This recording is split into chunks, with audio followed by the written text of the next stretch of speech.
Well, it seems like Pokemon is banning the sale of graded cards and some Pokemon Center goods at their official events. What is going on? Hey, Skatorex, let's chat about this. So this is coming from PokeBeach, one of the best resources for Pokemon TCG. There's a whole article there, and we'll kind of look at that in a moment, but TPCi has banned sales of graded slabs and Pokemon Center products at events. Now, this does only apply to official Pokemon events, like, you know, their World Championships, their Los Angeles Regionals, and other stuff. I'm saying Los Angeles Regionals because I was there the other week, but, you know, Regionals, NAIC, Worlds, all that stuff. If you don't know, official tournaments and events put on by Pokemon, they obviously have the main event that are the competitions, obviously, for VGC, for TCG, Go, and Unite, and so on and so on. But at these, they do allow other vendors to set up their booths, and they have a little area for different vendors where they'll be selling stuff, you know, Pokemon cards, Pokemon card products, and just other related Pokemon products. And it's always kind of fun to go there and to, you know, get some stuff. These are obviously vendors that are not affiliated with Pokemon. They're their own stuff. They're like, you know, card stores or online card stores or game collectible stores. And I think that they're a really important thing to have at these events because, you know, while you do have your official stuff, right, the official merchandise that you'll be able to get from Pokemon and their official Pokemon Center pop-up that's set up for stuff like Worlds, having these is really helpful, mostly because probably one of the most important things that they'll sell at these vendor booths are single cards, which are very useful to have for players. Say if a player is attending the event, you know, the TCG event, and maybe they forgot to bring a card, maybe one of their cards gets lost or damaged, maybe they need to, I don't know, they need to pick up their entire deck out there, then they're able to do that. It is very helpful. I mean, you know, let's say, what was it? What's the card? It's not Pokepad. It's one of the newer trainer cards that is extremely useful. They had it in spades at some of the vendor booths here. Though they'll also sell stuff like plushes and elite trainer boxes and sealed stuff. And, you know, when I was at Los Angeles Regionals the other week, I was kind of wondering, like, why... I don't want to say why they were allowed to sell some sealed products at well above retail price because, you know, considering the situation that's going on here, but I think I would have liked that. I know that with Yu-Gi-Oh's events... or at least for a while, they did have a cap on individual cards. I believe it was you could not price an individual card over $100. I think that was the case. I may be wrong, and I'm not super up to date with Yu-Gi-Oh events, but there are certain limits that you do need to put when you are hosting an actual event here. And so the banning of slabs, graded slabs, is understandable. You know, I get that people want to grade their cards and just kind of have it there, but the fact of the matter is that it's really incentivized this whole culture of making Pokemon an investment, only buying cards, only flipping them, grading them, and you know, encouraging PSA specifically, probably, when there are many other grading stuff. By the way, PSA ain't doing too hot as of late. Well, you know, probably for a while now. Dude, what is this? What were they doing? Anyway, that's a tweet from Rhymestyle. But point is, Pokemon Center products as well, that's also kind of understandable. Though, apparently in the actual article, it does go into Japanese-specific Pokemon Center products, which is a little sad because one thing I did like is that a lot of these vendors did have Japanese products, which they do not sell on the international Pokemon Center websites for some reason. I was able to get, I know we're making a lot of noise, but I was able to get these sleeves. Can we get that? We got some good reflection, but these are Arizu sleeves. Ooh, they're beautiful. I love them. These were only in Japan. They did not sell these elsewhere outside, and so you have to go through some other source. And so having them at Worlds was very useful, but at the same time, it does make sense if it was like just Pokemon Center in general stuff. So here we are on the PokeBeach website. Here's the full article. Highly recommend you read it. But it is going over some of the information, and yes, a lot of it was mostly like Japanese products or so. Here we are. This important line here. We've also learned that vendors are barred from selling items over $1,000 or most products from Japanese Pokemon Center, including plush and TCG items. This restriction means high-end chase cards, such as Umbreon EX, can no longer be sold at events. Again, they want to discourage this investor bro thing that's going on with the Pokemon hobby. Though, again, I think that's an interesting casualty of the Japanese Pokemon Center.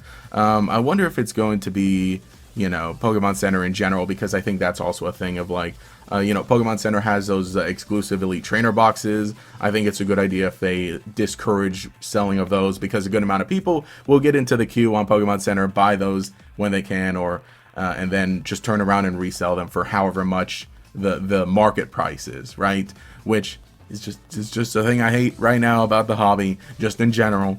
So I think that that's really important. And again, just that they really want to control their products as well, obviously, which is understandable. Because if there's stuff that's on the Pokemon Center, you should be able to buy it from the Pokemon Center freely when you want, stock permitting, and for the price that they set, right? That Pokemon sets. So I think that that's the understandable one. Again, I think that maybe they just need to fix the thing of like, okay, bring the Japanese product stateside, please.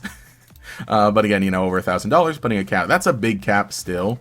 Because I know some cards get over $100. I have some cards that are worth, I did not pay over $100 for any single card, but I have some that happen to be worth, $200 or so.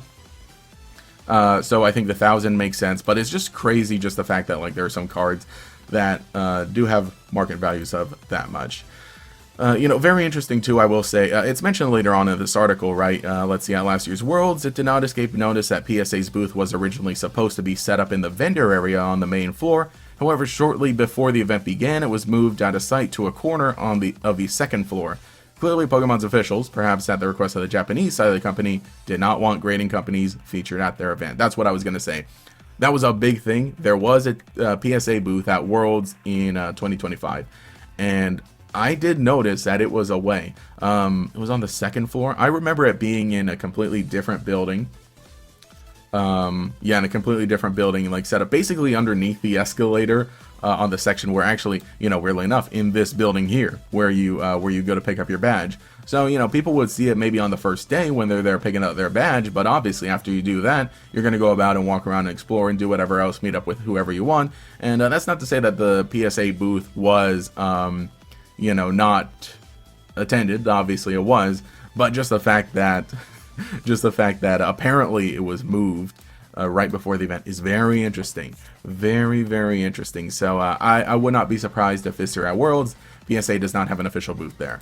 Which, again, I understand. I understand wanting to get your cards graded, authenticated, and so on. If you're a collector, I understand wanting to protect them and so on.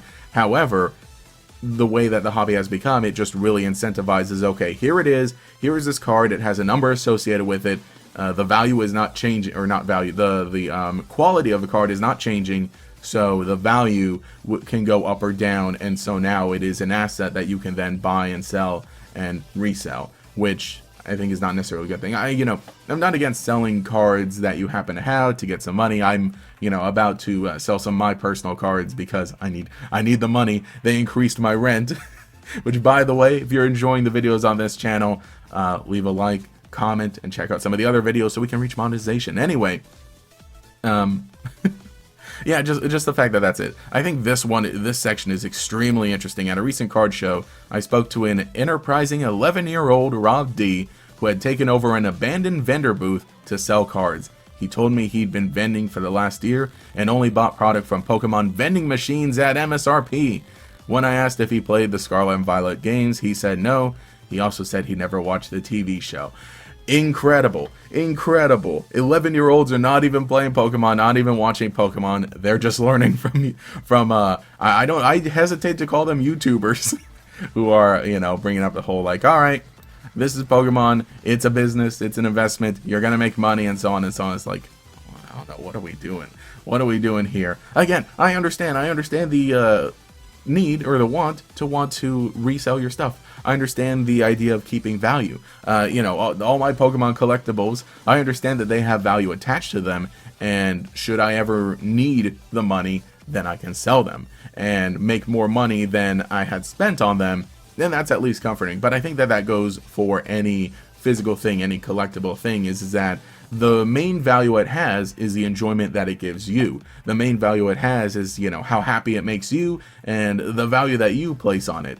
However, when time comes, if you do not need it anymore and you decide that you want what it is worth, that's fine.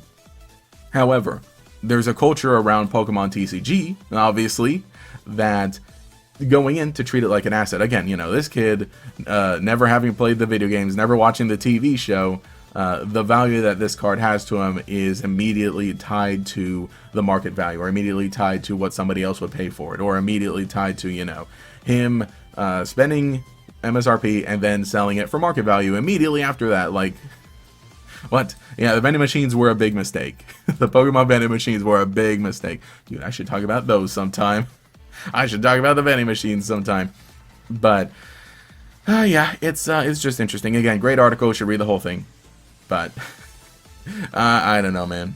Reactions to this post are pretty interesting. Obviously, we got Joe Merrick chiming in here, saying Pokemon's doing a thing, which, by the way, I think they are. Again, this is not discouraging completely the whole idea of grading cards. You can still do that. And obviously, this is only at official Pokemon events, right? Because that's the thing that Pokemon themselves can control. And again, probably coming from the bigger form of it, the Japanese side, to say like, hey, listen, we don't like this happening. We don't like this culture coming into our hobby. Let's change things. And again, obviously, at whatever card show you're going to, you can still sell your slabs. You can still sell Pokemon Center stuff. So it's not gonna stop the problem completely, but it is going to at least separate it from the vibe that Pokemon wants to set up, the idea, the visuals, the identity that Pokemon wants for their company, which in this light, in this area, is a good thing. I have a few other things to say about Pokemon and the stuff they do, but you know, in terms of this, in terms of potentially encouraging the resellers and so on. And like, here's the thing: I understand having exclusive merch. I think that's a fine thing. I think it's really nice. I love my little Pikachu from Anaheim World Championships that has his little Letterman jacket, because it's going to give me so many memories because of the fun that I had at the event, because I just really like the style, and because it's very important to me as somebody from Southern California who basically lives in Anaheim every other week or so, right? Though, the idea of like, again, just treating everything like an asset, treating everything like something that you can resell. That's the idea that Pokemon wants to get away from, and I think that definitely they can mitigate things a little better in terms of how they're supplying their product, and in terms of cracking down on some more aspects as well. And I think that maybe they should kind of cut back on some exclusive merchandise. Again, a little plush for World Championships, fine. Some playmats for the events, fine. Maybe you can kind of limit some of those things as well. Man, we talked about the Target one. I think the Target one was another mistake entirely. And I think mainly most of the negative stuff that we're seeing about this is most of the like the Japanese stuff, right? Because I think that was the important thing is that there's a lot of stuff that Pokemon can do to really change some of the stuff. Like I said, sell some of those the Japanese merchandise on International Pokemon Center, please. That would be a big help. Also, you know, make sure product is a little more available. I'm interested to see. The other thing I did bring up at the beginning of the video is that, you know, Elite Trainer boxes, making sure that those are sold for retail, because if a vendor is an actual vendor, they should be getting these from a supplier, right? And they should be able to, or the product vendors, right? The ones they give. I don't know entirely how all of this works, but hypothetically, if you have Elite Trainer box and you're selling it, you should have got it for a lower price already from the distributors, and then you could sell it on for the price that it's supposed to be, rather than like, you know, I don't know, $200, $300 for an Elite Trainer box. So I think that there are some more, if anything, I think there are some more restrictions that they should put in place, right?